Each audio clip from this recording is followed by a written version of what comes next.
Novamente, bom dia, igreja, e saúde a todos. Como em Lucas 10, versículo 5, a paz esteja nessa casa de oração. Amém. Do estudo da escola sabatina desse sábado, dessa semana, eu, usando a palavra do nosso irmão, eu não deixo os livros da minha casa ou Bíblia como enfeite. Eu sempre pego eles e vou ler a qualquer momento, não importa o dia. E do estudo da semana, tem uma partezinha que auxilia o professor da escola sabatina, que diz o seguinte: para João, o tema de Jesus como Criador era vital, porque Satanás, o grande enganador, odiava a verdade da divindade de Cristo e da sua igualdade com Deus. Perto do fim do primeiro século, heresias obscuras se infiltraram sutilmente na igreja.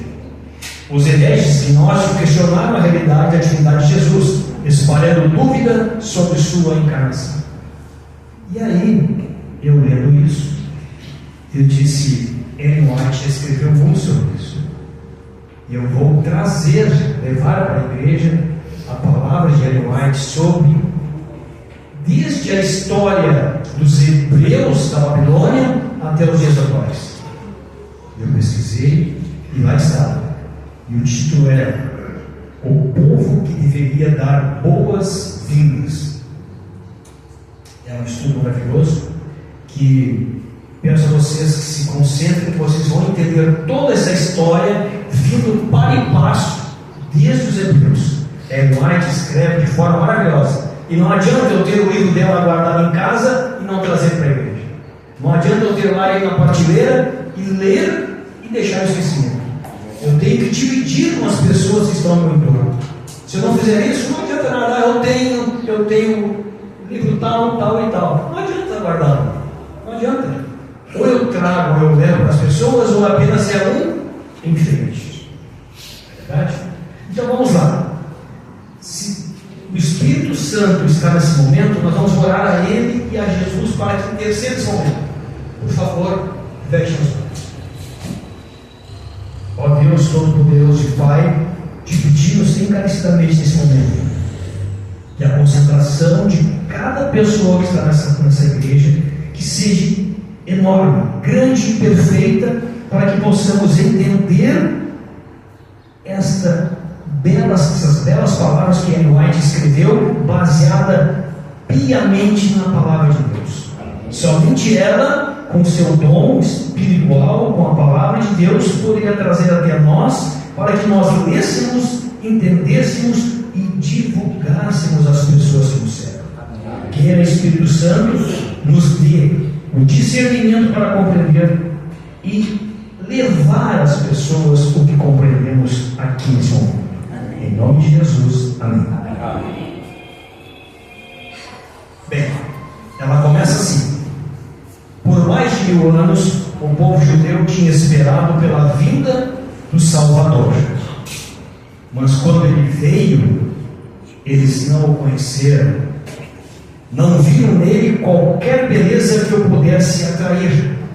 Como está lá em João 1,11: veio para que era seu, mas os seus não receberam.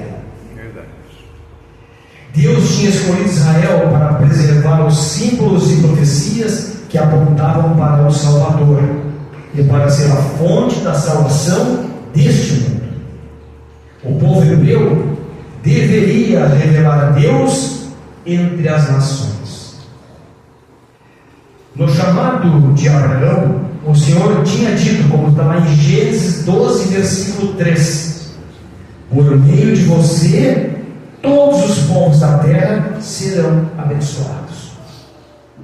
E também em Isaías, o Senhor declarou a Isaías: a minha casa será chamada casa de oração para todos os povos. Lá em Isaías 56, versículo 7. No entanto, mas como tudo tem no entanto, Israel depositou suas esperanças nas grandezas mundanas e seguiu os caminhos dos ímpios. Eles não mudaram quando Deus lhe enviou advertências. pelos seus profetas, tampouco mudaram quando sofreram castigo de serem conquistados e ocuparam as suas nações por pessoas pagãs, por nações pagãs.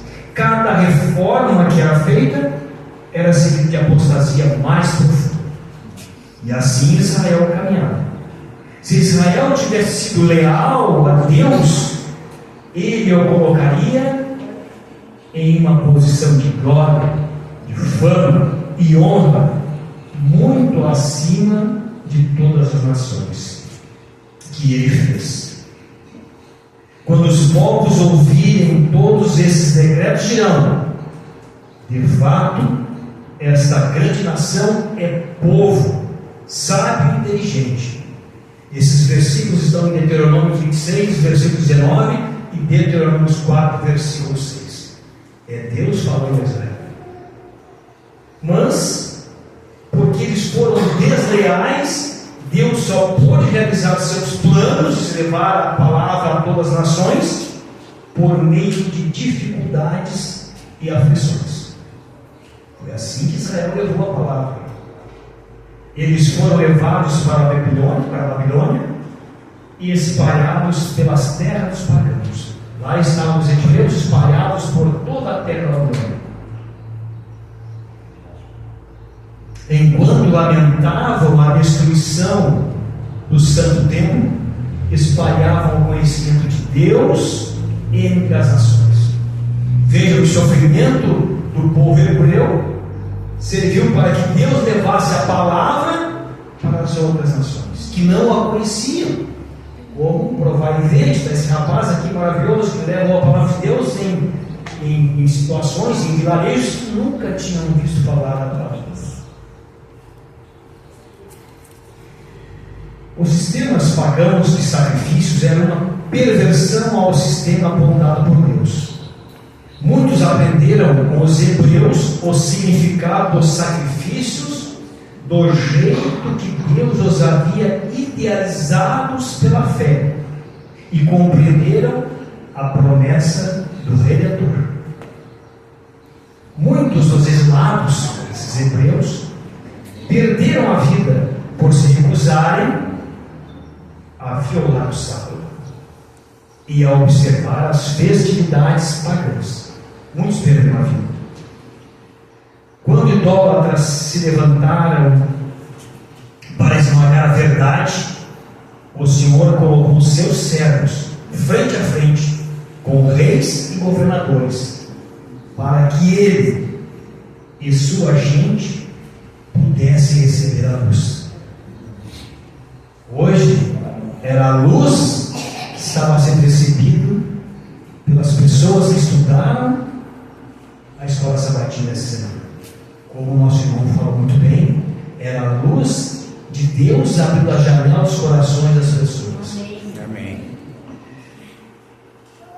Os maiores monarcas foram levados a proclamar que o Deus a quem os cativos hebreus adoravam era o Supremo. Como o Faraó teve que aceitar e dizer que Deus era supremo a todos os seus deuses. Durante os séculos posteriores ao cativeiro da Babilônia, os israelitas foram curados de sua idolatria e se convenceram de que sua prosperidade dependia da obediência à lei de Deus. Eles entenderam isso, mas tinha um porém. Mas para muitos deles, o motivo era egoísta. Como nós temos hoje em dia. Motivo egoísta. Eles serviam a Deus como maneira de atingir a grandeza da nação e não ao que Deus quer. Eles não se tornaram luz para o mundo, mas se fecharam para fugir da tentação. Deus havia restringido sua associação com idólatras para evitar que eles adotassem práticas pagãs. Entretanto, eles entenderam mal este ensinamento. Vejam que nós temos caminhando na história. Caminhando na história. Os judeus, na verdade, estavam com ciúme de Deus ter mostrado misericórdia para com os gentios, e não aceitaram. Depois de voltarem da Babilônia, por todo o país, os judeus construíram o quê? Sinagogas, onde sacerdotes e escribas expunham as leis. Só que essas leis já estavam minadas de conceitos pagãos. As escolas afirmavam ensinar os princípios da justiça. Só que durante o cativeiro, muitos tinham recebido ideias pagãs e acabaram introduzindo essas ideias em seus serviços religiosos. Veja que os serviços religiosos nas sinagogas estavam impregnados de ideias pagãs que eles adquiriram dando sua vida no cativeiro.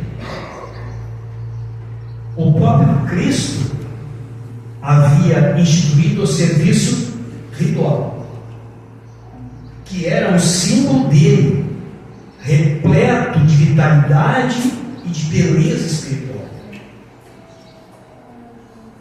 No entanto, os judeus perderam a vida espiritual de suas cerimônias, passando a confiar nos próprios sacrifícios e ordenanças, em vez de confiar naquele para quem eles apontaram.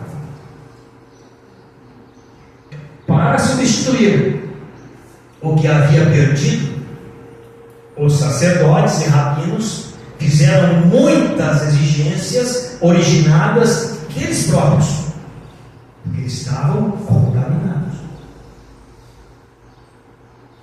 Quanto mais rígido ficavam as leis, menos eles mostravam amor a Deus. Compreendem isso? Quanto mais rígidos os rabinos faziam, menos o amor de Deus era mostrado, era levado. Aqueles que tentavam observar os minuciosos e cansativos requerimentos dos rabinos não conseguiam ficar com a consciência tranquila, porque conhecia. Vejam como encaixa nos dias de hoje, né? Muitas pessoas conhecem a verdade, mas não a praticam. Muitas pessoas sabem da verdade, compreendem e sonegam. Como fica a consciência de uma pessoa assim? Como fica você saber e não praticar?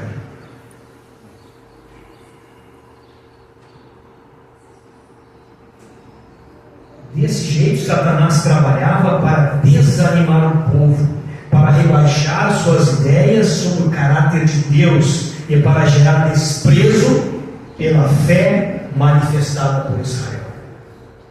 Ele, Satanás, esperava que ninguém pudesse obedecer aos requerimentos de Deus.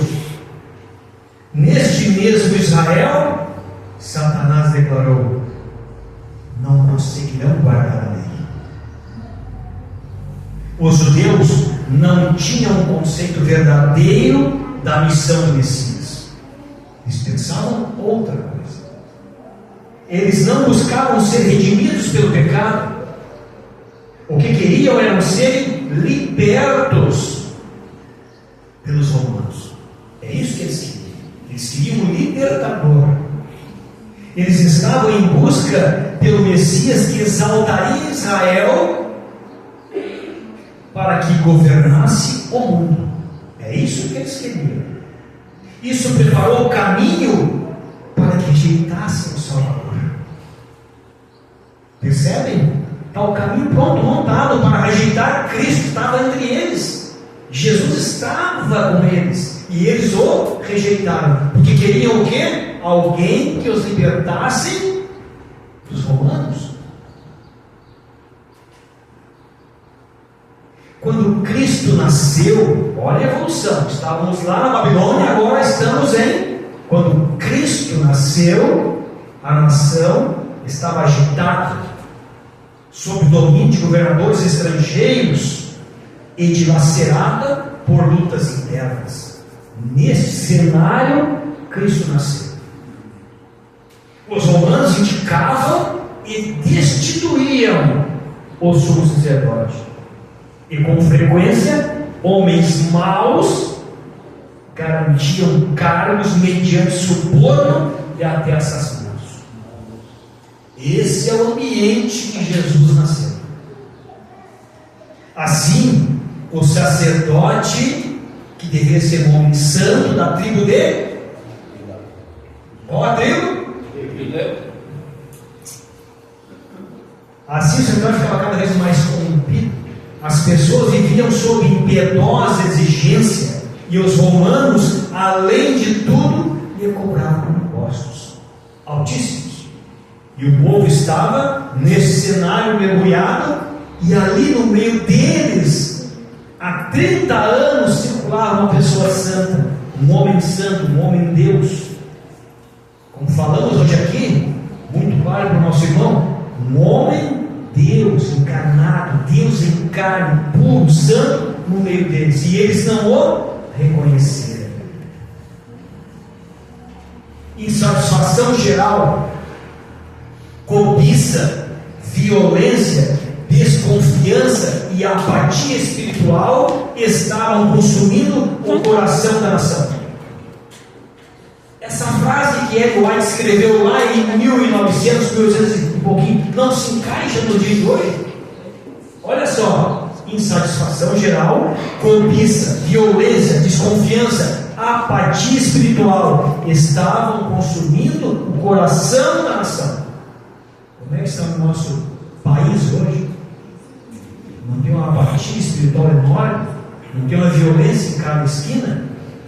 Tem ou não tem? Tem.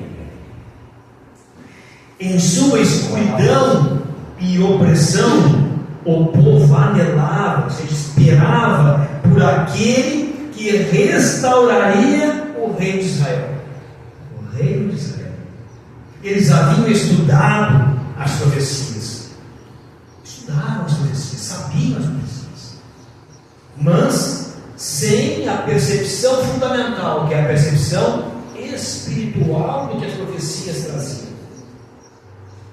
Como tem um estudo devocional, se eu não me engano, a semana passada, sobre as entrelinhas que as pessoas podem falar uma coisa e querer dizer outra completamente diferente, e você pode as interpretar de completamente diferente. Ou seja, você lê e interpreta daquela forma que você acredita ser verdade.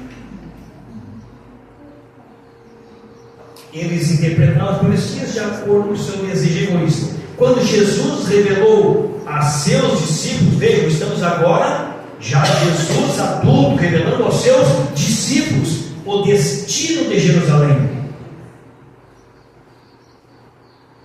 E as cenas, Jesus revela o seu destino, e a cena do seu segundo advento, revelou aos seus discípulos. Prediz também a experiência de seu povo desde os tempos em que ele deveria deixá-los até sua volta em poder e glória para a libertação deles. Amém? Voltará ou não voltará? Voltará.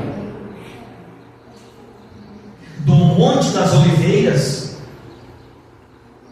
o Salvador contemplou, o Salvador olhou, contemplou as tempestades prestes a desabar sobre a igreja apostólica. Jesus olha e vê o futuro da igreja e as tempestades que a cercam.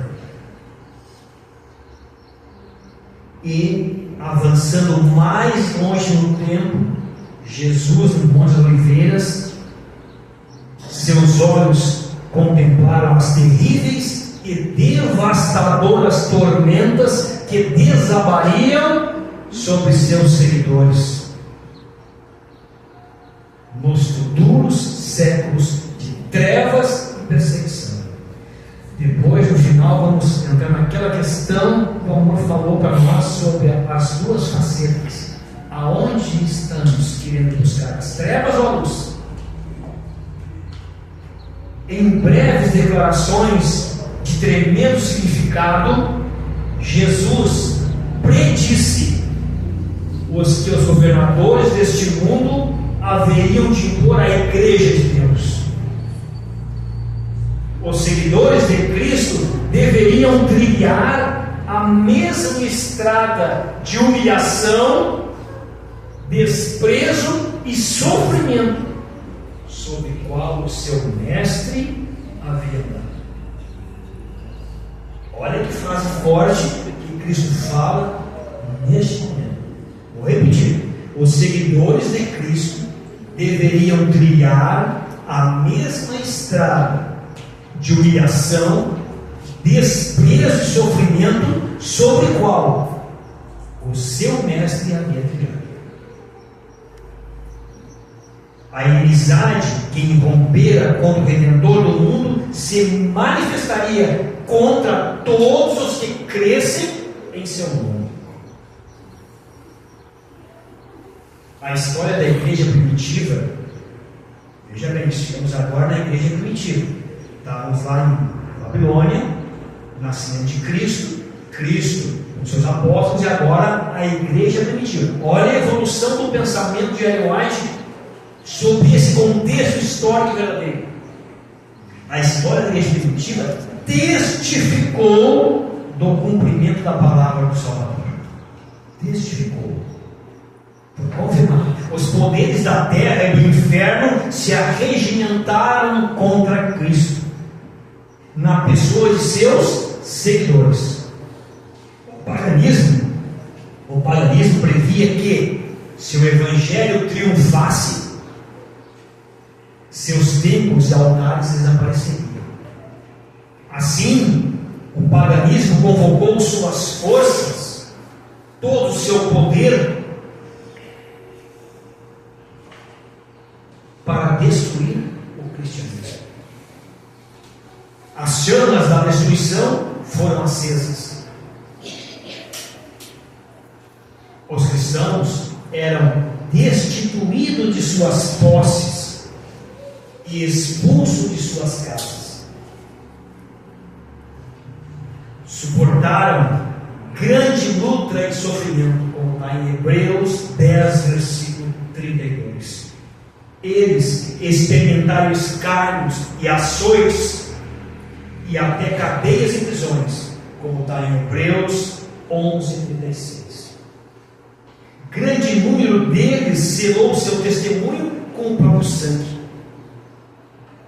Nobres e escravos, ricos e pobres, sábios e incultos, foram de igual mortos sem misericórdia. E a perseguição foi violenta, foi terrível. Os esforços de Satanás para destruir pela violência a igreja de Cristo foram em vão. O grande conflito em que os discípulos de Jesus rendiam a vida não cessava quando esses fiéis soldados tombavam em seus postos. Com a derrota, eles venciam. Os obreiros de Deus eram mortos, perseguidos, na sua obra e avante com firmeza. O Evangelho continuava a se espalhar e o número de seus adeptos a aumentar. Alcançou regiões em que eram inacessíveis até mesmo as águias romanas. Um parênteses aqui. Eu estive visitando uma igreja essa semana, a igreja católica. Em cima, no entorno, tinha a figura de leão, de uma águia, de um boi todo, e tinha uma outra figura enorme na igreja, que não tem nada a ver com o cristianismo, tem a ver com o paganismo. Mas veja, as águias romanas não conseguiam deter os fiéis em Cristo. Disse um cristão certa vez, discutindo com um governador pagão que estava fomentando a perseguição. E esse cristão disse: vocês podem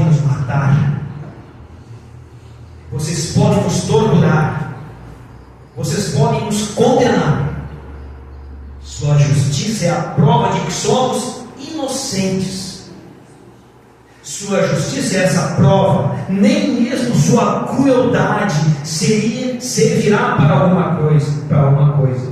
Isso foi apenas um convite mais forte para atrair outros à fé. Quando mais somos ceifados por vocês, tanto mais crescemos em número. O sangue do cristão é semente em terra fértil. Amém. Amém. Milhares eram aprisionados nessa época. Milhares mortos, mas outros surgiam em seus lugares. E os que eram martirizados por sua fé tornavam-se aquisição de Cristo. Amém. Por Cristo considerado vencedores. Amém. Eles combateram o bom combate e receberão a coroa da glória quando Cristo voltar. Amém? Amém.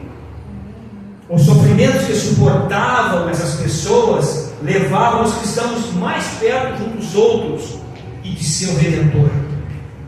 Seu exemplo em vida e seu testemunho ao morrer testificavam constantemente em favor da verdade. E qual era a verdade? A palavra de Deus. Amém.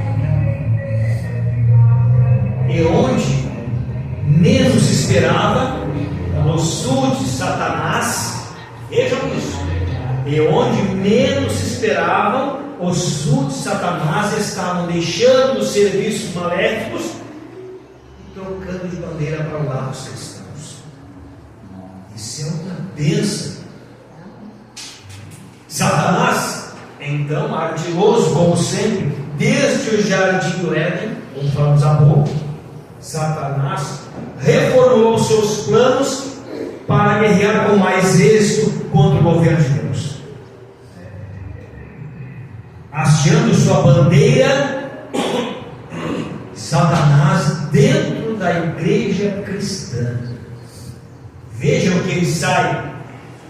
Primeiro Deus joga os hebreus para a Babilônia para espalhar a palavra de Deus. Depois Jesus está aos seus apóstolos, dividindo tudo o que ele queria que eles compreendessem, entendessem conforme sua capacidade humana. Depois a igreja é perseguida, as pessoas são mortas, torturadas, levadas ao escárnio, e agora Satanás muda a estratégia, não persegue mais. O que ele faz? Vai para dentro da igreja. E esse balão que estourou era bom para quem estava costurando a corda. Igreja apostólica, né? Apostólica. É o que nós estamos falando. É aí que está o caminho. Se os seguidores de Cristo pudessem ser enganados, elevados a desagradar a Deus, falhariam suas forças, seu poder e sua firmeza, e eles cairiam como presas fáceis. Então, o grande adversário se esforçou para obter, por astúcia, aquilo que não conseguia pela força. Vejam o que é o poder das trevas. Pelas forças, matando, sem piedade, perseguindo em todos os cantos da terra. Não conseguiu, agora pela astúcia ele iria conseguir. Cessou a perseguição, não perseguiam mais os cristãos, e em seu lugar foi posta a perigosa sedução da propriedade temporal e de sua mudando, e de sua ideia mudando. Idólatras eram levados a receber parte da fé cristã, enquanto rejeitavam outras verdades essenciais. Afirmavam a aceitar Jesus como filho de Deus e crer em sua morte e ressurreição, mas não tinham convicção do pecado e não sentiam necessidade de arrependimento ou das mudanças no coração. Vejam isso. Vamos ouvir. Com algumas concessões de sua parte, propuseram que os cristãos fizessem outras mudanças também, para que todos pudessem se unir sobre a plataforma da crença de Cristo. Essa é a estratégia. Esta foi para trocar.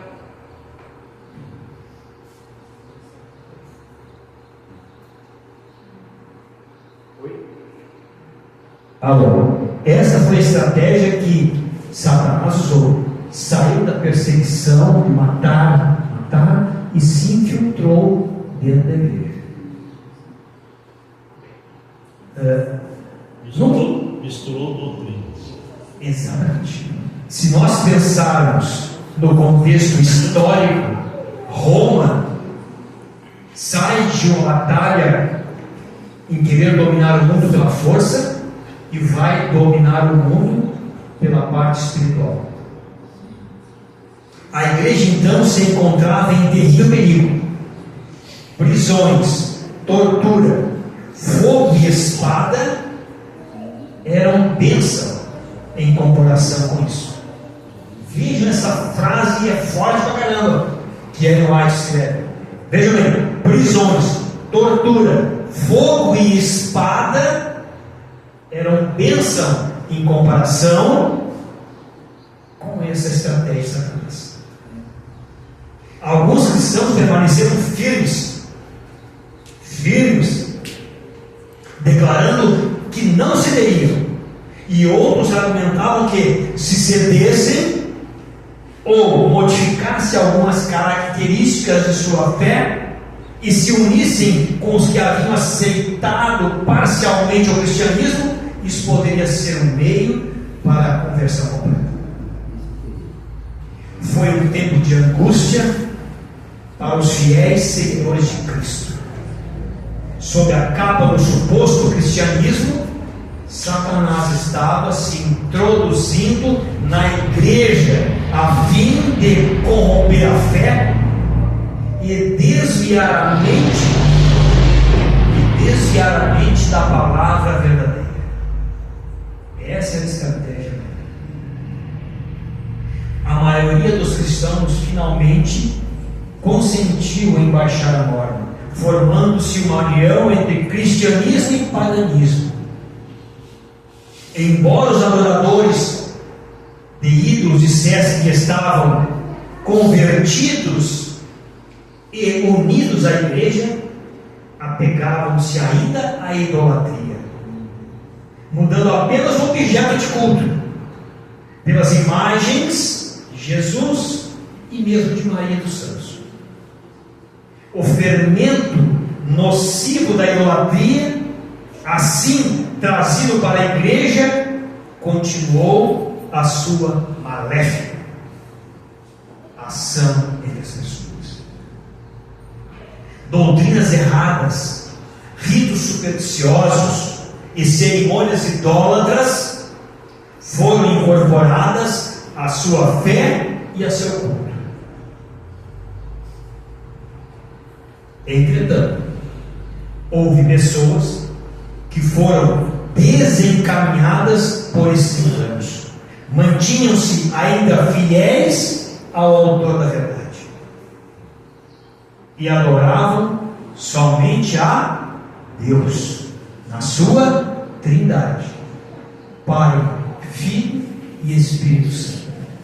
Falamos hoje muito sobre isso, vamos falar muito sobre isso. Sempre existirão duas classes entre os que dizem ser seguidores de Cristo. Agora vamos lá. Enquanto uma dessas classes estuda a vida do Salvador,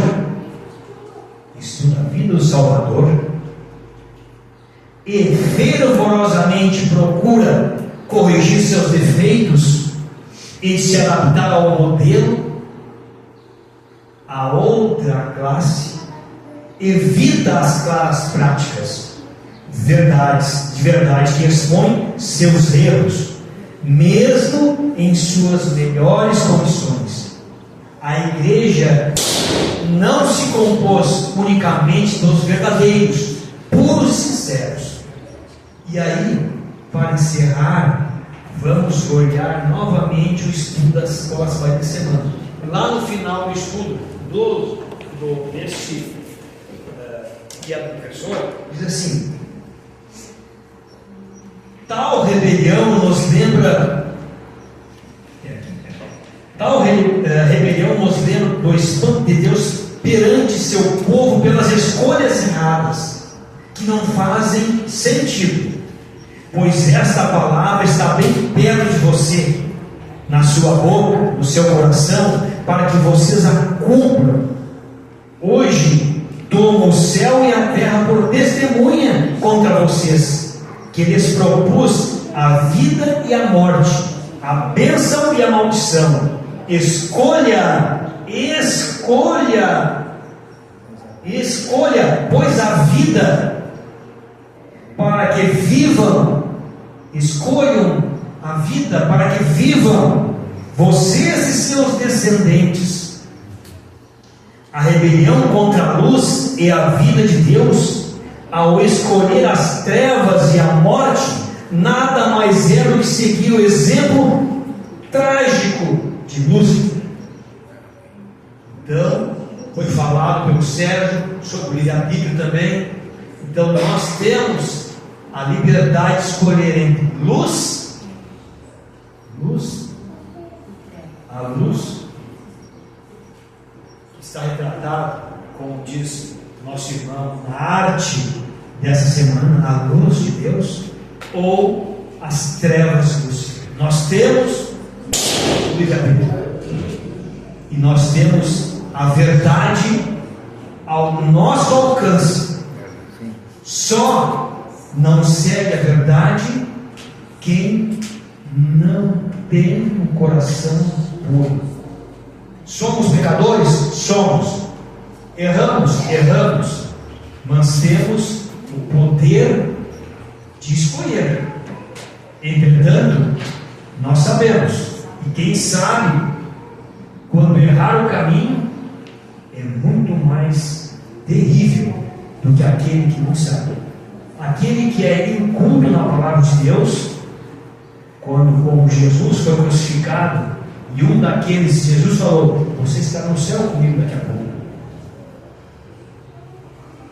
É muito mais terrível aquele que sabe negar a verdade do que aquele que não sabe. Então, irmãos,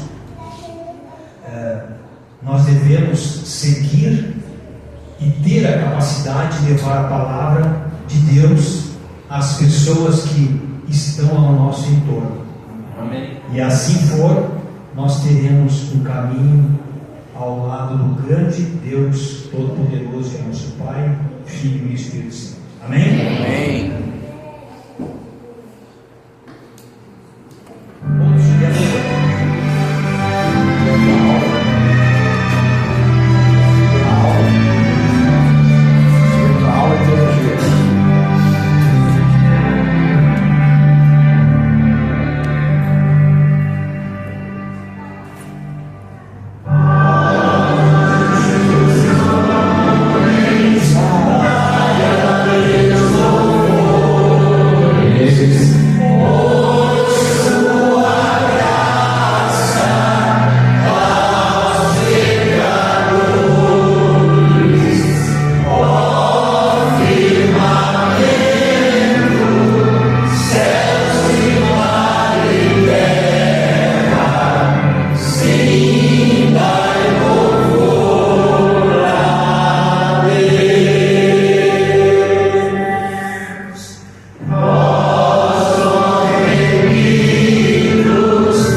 essa fala de hoje, essa mensagem de hoje, faça alterar nosso coração, nossa mente, sempre para o caminho direto a Ti.